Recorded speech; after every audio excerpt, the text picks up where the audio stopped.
Hey, everybody, it's Ron Johnson, and this is the Ron Johnson Show on Locked On Sports Minnesota. Had a busy week this week. And this, why am I wearing this? You got to stick around and find out. But Chelsea and Leah O'Connell, Kwesi Adofo-Mensah, they're going to join me on the Ron Johnson Show today. They've come up with the International Collection. It's gear, licensed, NFL, Minnesota Vikings, and it's not your normal wear. You can see this. They came up with it. But I sit down with those two to talk about Vikings football, but also their passion, kids, sports. We're doing it all here on the Ron Johnson Show, and we got that coming up next. Well, now it's time for the Hanging Ron Johnson segment. Now, this is a special one. Didn't know they were athletes. I kind of knew, but I didn't know the whole story, so I got a lot of intel before the show started. Anytime I get to talk to athletes, I love that, and so this ties into it. So Leah O'Connell, Kwesi Adofo-Mensah joining me. But if you don't know, Kwesi Adofo-Mensah is the GM of the Minnesota Vikings, and I'm pretty sure most of you should know the head coach of the Minnesota Vikings and offensive coordinator, but if you don't, it's Kevin O'Connell. So I'll start there. You guys coming into Minnesota from different areas, what was your first thought when you heard we're going to Minnesota? Great question. Yeah, I feel like Kevin always, from the very first job that he took, because we, at the time, were living in San Diego, which is his home. I moved around a ton as a kid, and it became my home from college and then after college. But he said, I don't think you understand. I'm moving you to Cleveland, Ohio. And I was like, well, it's not as daunting. Like, it'll be fine, it'll be okay. And I ended up really liking it there. I feel like each place we've been has been no different. Every place has been a new chapter and a blessing. But Minnesota, I was really excited to come here. We do have family actually in Eden Prairie. Okay. And I love experiencing the seasons. It's cold, but it's still sunny. So even if it's like 12 below, if the sky is blue, I think that does something for you mentally. So I have actually loved it here, and I think there's been so many things to love, but the weather did not scare me away.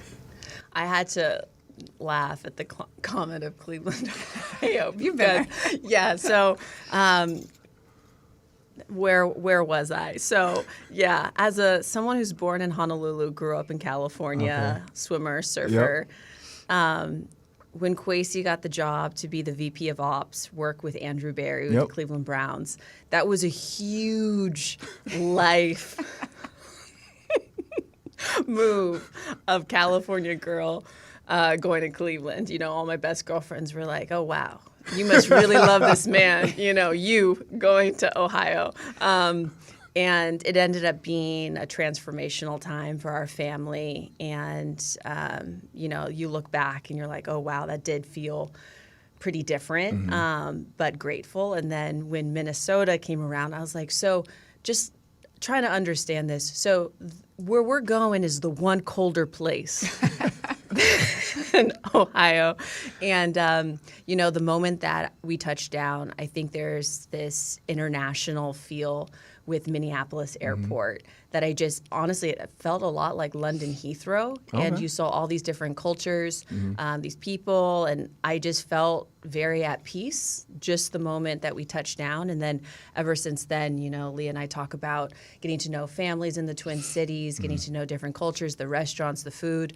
There is this vibrancy in the culture that I actually see a lot similarities with the Bay in that, but it's one of a kind. Very grateful because this is where we started our family. Yeah, Alameda, California. So funny you say that. I worked out there. That was where we trained, in Alameda. So my trainer, when I was playing, he lived, like his facility was somewhere near there. So I just remember that, Alameda, California. I had no idea what that was. I just knew it was between San Francisco and something, right? San Francisco and... Yeah, basically Alameda, near San Francisco. Yeah. So I had no idea what it was. Where's the training center? I forget. It's a guy, Thomas something. He was like, his brother was like an Olympic long jumper or triple jumper. I forgot his name, Kenny something, I think. But he was like an Olympic jumper, and his brother was a part of this training deal. So like myself, Tank Williams from Stanford, Lamont, he was from out there. There was a linebacker from UCLA, Scott Fujita.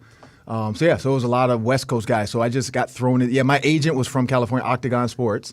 So I got So I got thrown into the I'm like, there's no other options. Like, there's no like Chicago. Can I like? And now like kids actually stay in Minnesota and work out because it's way different. Like, there's way more stuff. There's way more things. We were talking about that with youth sports. Yeah. There's just a lot more now. Back then in 2001, which I'm feeling old saying that, it just wasn't the same. Like, you had a few options to train, and you had like, here's the agents you can go to. And I know Michael Vick went out there, so I was like, oh, this is gonna work. I learned now that it doesn't matter where you train. It's all about what you do. But speaking of what you guys talked about, different places, being in different places, what made Minnesota feel different, than other organizations, or what made, because like you guys weren't together, right, before? No. It's hard to imagine Leah not in my life. I know. I feel And so, like now you've created this friendship here, and maybe it's just Minnesota. Maybe Minnesota is like a friendly place that makes everybody want to be friends. But you come here now, and you have now created this bond that's probably going to last forever. Oh yeah, definitely. I feel like each place that we've been has presented its own challenges or experiences, all of which I truly believe has equipped us to kind of step into the role that we're in here. And you take the best from each place that you've been to. We've been with 9 teams now. Wow. And kind of just experienced a lot along the way, and seen how, and you start thinking like, if we were in that position, what would we want it to look like? And so I think in coming here, a huge focus for us was how can we basically create a community for the families and for the women especially that are constantly, having to balance a lot at home, whether it's the kids or the just making home feel like home when you're uprooting and moving to many different places sometimes. And often a lot of that is out of your control. So in coming here, we talk about how we had a FaceTime to meet each other and kind of get acquainted. And I knew right off the bat, I'm like, I'm like, God is you only need one. And each place we've been, he's always provided me one person. That's all you need. I'm grateful for everybody that's here, but this is my one here. And I'm so thankful for just the balance that we give each other of just our personalities and our competitive nature and drive is so similar, but we both offer, I think, a wide range of perspective just from our upbringing and different experiences. But yeah, definitely stepping in here and saying we want to support from within so that our women and significant others of players and coaches and everybody really on the football side, because it takes everybody, we want them to be happy here and make this feel like home, because then their guys will then feel more free to focus on their job, do a great job, and then you want to be here. It's really, it's not some secret equation. It's a really pretty simple thing, quality of life and a great work environment is so important. And making sure that the women and families and kids feel very supported and cared for as people. So. Yeah, you're also getting Chelsea at 36 weeks pregnant. So when I look at Leah, it's hard not to want to cry in gratitude of our friendship right now. But your question of how this incredible experience compares, it's super grateful because this is the only experience I actually know. Okay. So with the Cleveland Browns, we were during the pandemic, Oh, and yeah. that really changed just the culture of people meeting each other. The team just kind of focused on the field, obviously cared deeply about the community there. But yeah, it just was a different time in the life of moving from California to Ohio. And, I would say from Minnesota standpoint in the Vikings, there has just been this, I guess from a personal life standpoint, this flourishing of the biggest question that I had was, am I going to be able to get remote at Google was the biggest concern. I was like, can family life coexist where two people love what they do, and can two careers kind of live, alongside? And the pandemic actually helped us with that. I don't think I would have got remote access if it hadn't been for the pandemic to change the way people work. And so I was super grateful for that. And then moving to Minnesota, being able to join the YouTube TV team, being able to, not only have my career, but then really build these friendships with Leah, with, Quinn and the home team, and, being surrounded by incredibly dynamic women, yes, capital M mothers, right? Yeah. But at the same time, women who have a very rich life, a lot of different interests, and how we show up for both our guys and our families, like going hard in the paint, whether, we have some ex-Olympians, who are mothers, and, we have D1 athletes, like, there's some really incredible dynamic women here. And I think that kind of creates this, this ecosystem where we can kind of constantly push the boundaries of what's possible. And then, it's really easy to just be inspired by the city, right? Like, how cool is it that people can grow up and have, the University of Minnesota in their backyard and love their college team, and then just less than 5-10 minutes away, you have US Bank Stadium. Yep. And like, you walk into that place, I mean, I have seen some beautiful places in my life, like islands of Hawaii. Like, I love the way the sunlight hits in US Bank. It's golden, and it's just a beautiful place. And so I think that there's a lot of meaning in this life in the Twin Cities here that feel a lot of gratitude, that I do think kind of allows like a culture of excellence to flourish. And not to be, the sun hits the US Bank Stadium the right way, unlike some other teams. They, we're not going to name any teams, but, some people don't like to follow the rules of the sun. But when I wanted to ask you a question, because we're going to get into the close. That's why we're here, the International Collection. And that kind of like took the world by storm, as far as in my world, for sure, because we got the email about it. And I'm like, what is, because every time I get emails, first I got a call from the Vikings. And every time I see that number pop up, I'm always like, what did I tweet today? Like, did I do something wrong? That's the first thing that comes to my mind. I'm like, did I do something wrong? And so I always I was like, shoot, what did I do? And I answer the phone. And then I hate the like, hey, so I'm like, just what is it? And they were like, oh, no. Like on the show today, like, or next week, whatever, do you mind wearing it? I'm like, oh, yeah, sure. So I was like, okay, I didn't do anything wrong. Because you never know with your tweets. Like, I have had a tweet before, this is well before you guys were here, that it was like 3 a.m, wasn't thinking anything of it, and I tweeted something out that I guess I wasn't supposed to about a player that was getting traded, or, and I didn't say it like in a bad way. I just was kind of like, oh, it's tough when you know people, blah, blah. You would hope certain guys would go your way. Yeah. And then I get a text like, yo, nobody knows that yet. And I was like, oh, shoot. I don't think anybody was up that late. Not a lot of people. It didn't go viral or anything. But like I always on Twitter? You can delete as long as people don't screenshot it. Because I think when I did it, nobody was like thinking it was like legit. Oh, okay. But like well before you guys, like I had like, and I still do, but now I learned my lesson. But I would like tweet out stuff about like stuff that was coming, but I wouldn't say it. I would just kind of be like, well, I think this might happen. And then it would happen. And people are like, how did he know?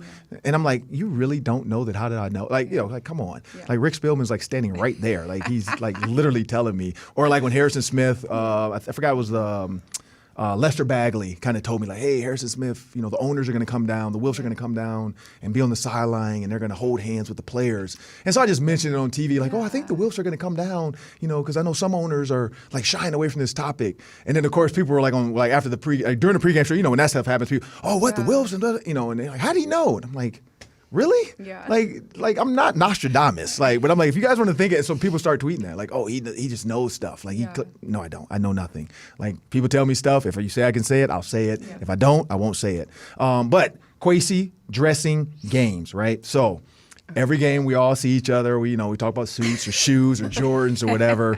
How often? Because you're in the clothing world and you're dressed really well. Thank you, How Ron. often do you help him? Because we know Julie Cousins picked out all of Kirk's clothes. Mm-hmm. How often do you help Kwesi, or is this like his thing? Like, does he like? Well, first shout out to Omaha. Quarterback is one of the most prolific storytelling series I've seen. It's beautifully shot. Leah and I talk a lot about it today.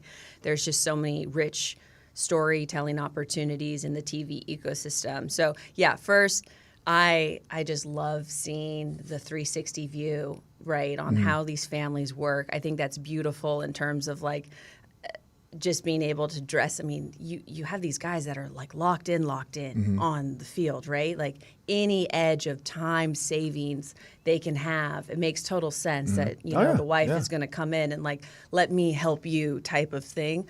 Kwesi and I are very much I don't dress that man. Okay. That man does not want to be dressed. We laugh a lot of the times. I'm kind of more of like our approach is I'm like, oh, have you heard of Studio 189? It's a made in Ghana label, like really cool, different silhouettes, like happen to order you something. And like, he'll tell me kind of what he likes and what not, but it's kind of more of like a sharing ecosystem. And then, like, do I think he could be on the cover of GQ? Yes. Does he want to be on the cover of GQ? No. So I think these are like some of like wife stay in your lane type of thing. Because Kirk needed help. Like, I don't know if you guys seen early Kirk. Early Kirk, and it wasn't bad. It was just like he literally dressed like a kid going to high school. Like, it was like a polo, but it would be like buttoned all the way to the top. The pants didn't match the shirt sometimes. He wore like 3 different browns one time. He was very focused on football. He was focused on football, and that's why he even admitted that. He's like, I need her help. Like, he's a man willing to admit he needs help. And so that's why I just wondered, because I know, like, that was little things I didn't even think about. Like, because I'm the same way. I'll ask my wife, like, how does this look? Or, like, does this suit combo go together or whatever? Like, because the lady that does my suit sometimes, like, she comes to the house, and then I'll have my wife, like, what do you think about this fabric or color? The consulting approach. Like, what do you... But I like, so here's the thing. People can say they dress for themselves.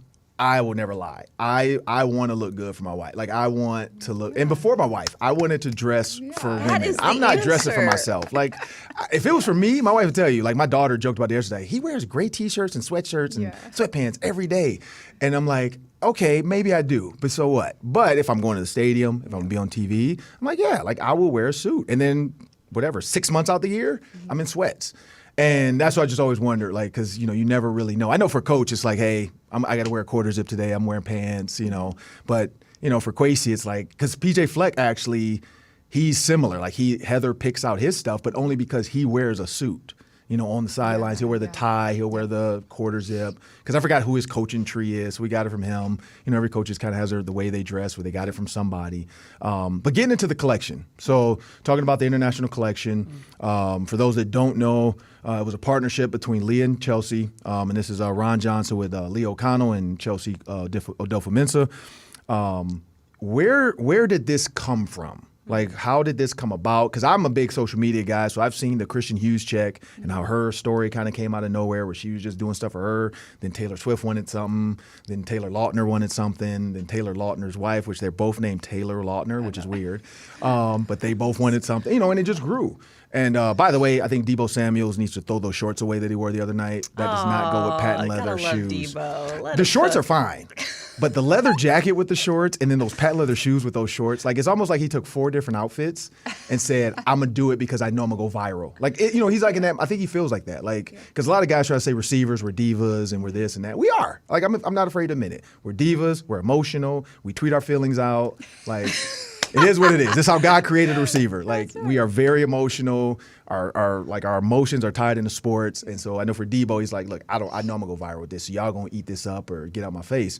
But when you talk about your collection, how did that come about with you guys? Yeah, I think when we both got here, and the similarities that I touched on earlier, we're just both very creative visionaries, and just pay attention to all things around us at all times. And we walking through the facility or through the stadium, there's all this amazing art, the incredible mural that's up at the front entry of the facility when you walk in. It's just all very interesting and capturing. And so it was a process of noticing those things kind of through conversation, just as friends, of saying, this is our interest, this is what we like, things that we, game day outfits, getting ready, and then conversations we had with significant others of players and ownership too. And other fellow coaches' wives and people on the football side. It's like, what are you going to wear to the game? And it became this, it's kind of snowballing into this trend of, players are now tweeting out what they're wearing, or you're capturing pictures of them walking through the tunnel. Kristen Juszczyk, we put together basically a timeline of what fan wear used to look like back in the 80s, then to the 90s, and then all the way to today, and kind of where we're at. And it was really kind of a process that evolved over well over a year, where we put together a presentation of why this would bring value to the Vikings and drive fan engagement. And then just you asked about what we think of Minnesota, or we continue to find really interesting things around this city, whether it's the Twin Cities through different suburbs in the area. Minnesota has so much to bring to the table of just culture and food and fashion and kind of things that you don't really expect if you haven't lived here before. So that was really interesting for us to find. But we joke that we have a passion for fashion. We just really enjoy the arts, whether it's sewing, painting. That's something that, way back in the day, whether it was college and high school, we made our own clothes. I mean, it's just kind of naturally, organically evolved into this. It has been a tremendous learning opportunity for us to kind of understand the industry and exactly what it takes to push a product through the finish line. It was very, very a really, really wonderful feeling to be able to see people at the Detroit game and beyond in our jackets and knowing that they were quality materials, they were going to be lasting garments. We wanted it to be something that was like, if you're going to buy one piece of Vikings gear this year, we want you to say, I want to wear this Monday through Sunday, Monday through Saturday too, not just on game day. So many things that inspired the collection, but definitely driving fan engagements and finding ways to pull from that community too, like Chelsea mentioned, of just dynamic women that are affiliated with the football side of this organization that of our home team. Yep. Yeah, and same thing. Same question to you, Chelsea. When you guys kind of came up with the idea, was there any nerves in this? Because you're putting your name on this. Yeah. You're releasing your name with this. Yes, definitely. Because there's again, things fail. If you look at Unreal, they have a product out there. Vikings kill it, but then other markets don't. It doesn't sell as well. And I think Minnesota is a unique place where Vikings Twitter is one of the loudest. I've learned that. Yeah. Other teams don't have the same Twitter following that the Minnesota Vikings do. I don't know if it's historic or just it's a small community but a big state. I really don't know the answer. It amazes me every time now. My kids are starting to notice when we go to the grocery store and people speak to me and my kids are like, "Do you know them?" And I'm like, "No." And they're like, "Well, how do they know your name?" And I'm like, "I don't know. I'm guessing maybe the Vikings, because we've been doing this for 10 years now with the Vikings pregame show." Yeah. And so it's been kind of an honor to because I was there day one. Myself and Hobie Artigue was the guy. He had the idea. He reached out to me. I was with the Big Ten Network, and he's like, "Hey, the Vikings want to try this. Would you want to do it?" And I got paid literally nothing. It was like $100 a show or something. So I'm like, sure. I love TV. The pay does not matter. Let's do it. The very next year, God blessed us. Skip, Kruger calls and says, "Hey, we want to actually put a team together of yourself." And then we're looking for, it's probably Ben Lieber. It ended up being Ben Lieber, Pete Bursage. And now we've been going for 10 years strong. But it works because of the fans. It works because people want to be a part of this stuff. We did a T-shirt giveaway one show, and everybody showed up to get the T-shirt. I'm like, this is just a T-shirt that has a joke about stuff we've said on the show, but people want it. They were wearing it. And so, when you have that, did you have any nerves, or did you kind of say, I know Minnesota and Two words, and I want you to elaborate, but over the course of a year, I would say adapt and pivot. Yeah. Yeah, adapt and pivot are key. And first, got to say thank you to you and Dawn for supporting. You guys rocked those jackets, and it brought so much joy to our team to see, you guys were styling. Yeah. You guys are styling. So that's why I had to ask what it was, because that's the call thing I had with Skip, and you can ask him. I was like, "What color is it? What does it look like?" Because my suit needs to match it. I'm not getting up there with a red suit on with a blue jean jacket. I'm like, that doesn't go. And he's like, "Well, it's a blue jean." Da, da, da. And so I was like, "Okay, I wear a bluish suit." So that when I put that on, it just goes together. It doesn't look stupid. I'm like I said, I refuse to ever be on TV and somebody says I cannot believe he wore that. Even when I do the ascot, because when I started doing that, Charles Woodson did it, and people the Vikings even were like, can you not wear that this week for the draft show? And I'm like, cool, sure. He's like, because that's all everybody keeps talking about. And I'm like, but that's actually not a bad thing. No, it's not. Yeah. I'm like, when people are saying he's wearing an ascot, look at the ascot. It's drawing eyes to what we're doing. Yeah. And then I think Skip realized okay, let Ron be Ron, because that's the one thing. I'm always gonna do whether it's I have the oar and I come rowing into a show because of PJ Fleck. Yeah, I've learned that when I started the Big Ten Network, I tried to be something else, and I tried to sit up straight, and I tried to like, talk a certain way, and I tried to have all these backstories. And I'm like, at the end of the day, like, just use my stories. Like, I don't need to talk about the players' backstories and all this extra stuff because you might mess it up. Right. You might think you have a backstory, and that's not the story. And then everybody at home is making fun of you. Like, dude, he has no idea what this player just did yesterday. Not even his name. Right. I did that. Yeah, right. So Aurelius Ben happens more with than you Illinois, realize. like he had a nickname Regis. And I thought I knew the reason why they called him that. I was so far off. And then I like stumbled through it, and then I'm like, and then I like at the commercial break, I'm like, I really don't know why they call him Regis. And I'm like, it doesn't make sense. Then when I started looking it up, it was Rejuice. So he was, and I still don't know what that means. Like, it doesn't have, nobody tells us why that's his nickname. His mom came up with it, but it's no like, it was never any facts. And I'm like, why did I even bring that up? And so, yeah, so I've learned stop doing that. The story behind it is usually interesting. And the thing that you highlighted that I think really resonated with both of us in this collection is when you were asked to start the show and you didn't get paid, right? Yep. And I think that's something of when you see an opportunity and a market opportunity, you feel very compelled that, there's a gap or there's something that's missing that you could provide. And that's very much kind of what Leah and I, the story behind this collection, right? And as Leah mentioned, we took a very rigorous approach of we had a pitch deck, we had a timeline that Like looked 60 at pages. Yes, I mean, not just Did you draw or did you have drawers?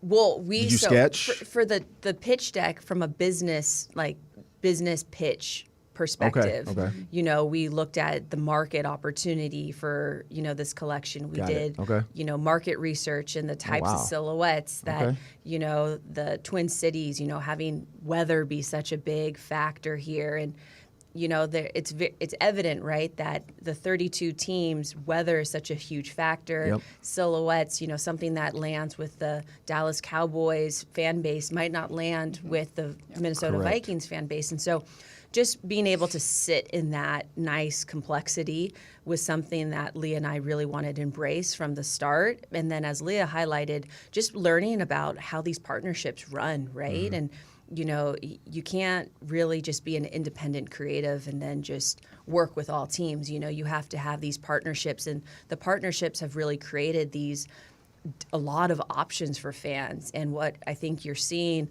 with independent fashion designers of Kristen and other brands, you're seeing Nike also partner with artists. They're partnering with athletes and Serena Williams. They're partnering with independent creative labels and just like creating these streams of different types of wear to see like what. Yeah. And so we're essentially just offering a different, more dynamic silhouette for the fan base that, hey, they might not want to be splashed all the time in purple, right? Correct. Yeah. Yeah. And it's not saying that these silhouettes are for everyone, for everything, but just being able to provide fans with just a little bit more dynamic silhouettes was the goal. And I think wearable art too, I think, was a huge driver. And seeing the art that was in the facility and at the stadium, it was like just gorgeous. How could we translate that into whether it's new silhouette conjoined with, some really cool graffiti or find a local artist here in the Twin Cities to feature. And there's a lot to navigate to make that happen. Again, we learned a lot along the way, but I overall very happy with what we were able to push out into the market for sure. Well, I wasn't expecting to do this long. I mean, you guys are it's way more. We can talk about everything. We can go to sports. We could talk kids. Like, I could do this all day. But I don't want to take too much of your time. Last one before we get out of here. I do want to ask, like, when you think about selling out, because you got the message, like, hey, you guys sold out. What did that feel like? Great. I mean, we talked about it beforehand of like what we were taking bets, how long do you think this will take to sell out? And it was also interesting to understand how they structured that because they did not sync inventory that was in the store to online. Again, learned a lot through the process of what might help the next go around what that would look like. But we sold out, I think, of 2 of the designs within about 4 hours online, everything besides like the 3 extra large or something. It was buzz. Yeah, It was and buzz. so it was a really, it was validating in the sense of all of our efforts were not in vain. There were so many, steps along the process that we had to pivot and adapt. Of like, you talked about putting our name on something and being really proud about putting that out into the marketplace, because once you do that, you are what you put out there, right? So we definitely wanted to put out high quality, very interesting silhouette, something that, was tailored to the Minnesota fan base, but also, complemented like the London streetwear fashion type of thing too. And so... Yeah, to Leah's point, the reason I'm smiling right now is we have, everyone has inside jokes, and an inside joke I'll share with you is during Kwesi's press conference, I wore a purple corduroy Minnesota Vikings vintage hat. Okay. And I just I love eBay. I love Etsy, because you can find all these. And Leah and I often, talk about how you can score vintage pieces. Well, there was a fan that responded and commented on the hat. And I think they really set this tone, because they were like, "Did you see the hat? It's low-key fire."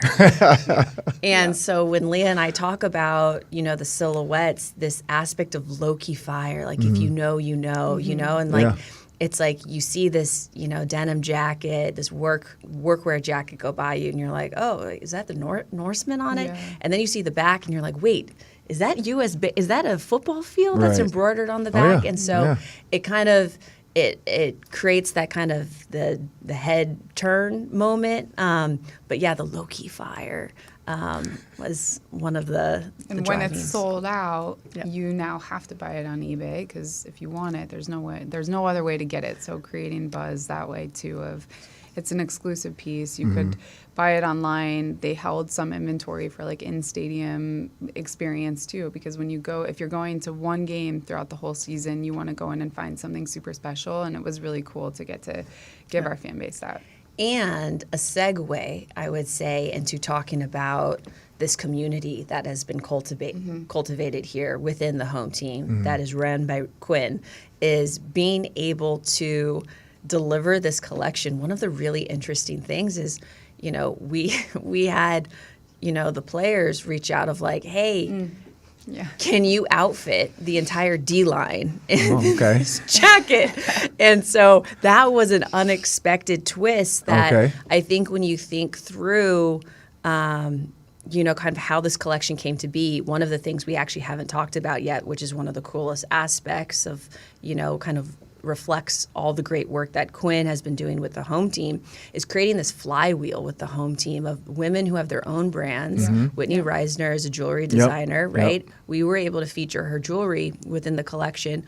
We also have Sammy, who is a maternity photographer, but also just incredible photographer within her own right, with her own brand. She was able to shoot for the collection. And so being able to create this ecosystem where women have their own labels and work together was just really cool. And then being able to deliver a collection that actually our team has wanted, it's just creating a lot new opportunities of this like little rich ecosystem that then can be extended to the fans, that can be extended to fans internationally, which was somewhat surprising. Yeah, which no other team really has done. I mean, Chelsea brought up Quinn and our home team. It started when Kevin and I got here, and we basically, and Chelsea and Kwesi, like we had this vision of what we wanted it to be. But Quinn has really been the person behind the scenes that has brought that to life. And without her, we would not have what we have today. These women feel so supported. The collection is just one example of how we've been able to draw from within, from this amazing community of people, and support our own. I mean, that is really a huge factor too. That's probably been the coolest part about Minnesota, is there's all these different people that are interested in partnering together to create experiential opportunities or just support one another. And so back to your original question of what makes this place different or what are our goals here, I mean, all of this has kind of, spun into the same web.